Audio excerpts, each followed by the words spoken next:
Assalamualaikum warahmatullahi wabarakatuh.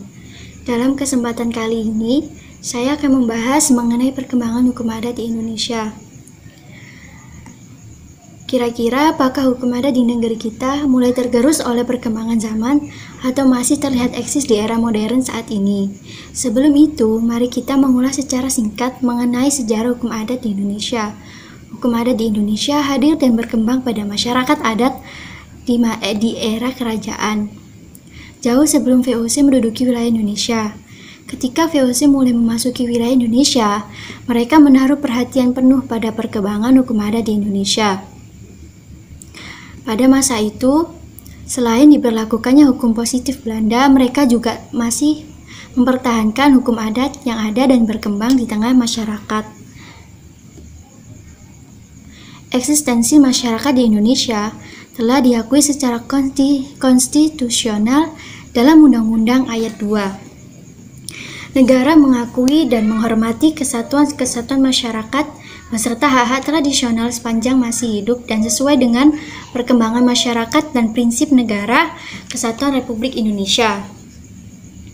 Dalam tataran praktis misalnya, Undang-Undang 1945 yang mengintroduksi hak menguasai negara diangkat dari hak ulayat, hak pertanahan yang secara tradisional diakui dalam hukum adat. Selain dilindungi oleh konstitusi, eksistensi masyarakat adat juga dilindungi dalam Undang-Undang Nomor 39 Tahun 1999 tentang hak asasi manusia sebagaimana diatur dalam pasal 6 ayat 1 dan ayat 2 yang menentukan dalam rangka penegakan hak asasi manusia, perbedaan dan kebutuhan dalam masyarakat hukum adat harus diperhatikan dan dilindungi oleh hukum masyarakat dan pemerintah. Identitas budaya masyarakat hukum adat termasuk hak atas tanah wilayah dilindungi selaras dengan perkembangan zaman.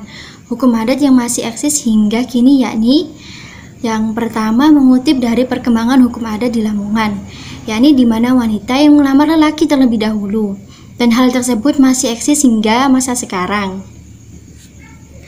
Yang kedua yakni hukum adat perocotan, di mana dalam kepercayaan masyarakat Jawa bahwa jika ada seorang wanita hamil dan kehamilannya telah memasuki usia 9 bulan, maka mereka harus membuat jenang yang nantinya akan dibagikan kepada tetangga-tetangga sekitar. Nama perocotan ini mengandung arti bahwa janin akan lahir dengan cepat dan selamat. Filosofi yang terkandung dalam makanan masih manis dan gurih ini ternyata sangat dalam, penuh dengan doa dan harapan agar perempuan yang hamil 9 bulan waktu itu mengalami persalinan dengan sehat dan lancar. Jadi jika kita lihat dari dua contoh di atas, dapat kita pastikan bahwa hukum adat masih berkembang di tengah masyarakat modern saat ini. Sekian sedikit penjelasan dari saya. Kurang lebihnya mohon dimaklumi. Wassalamualaikum warahmatullahi wabarakatuh.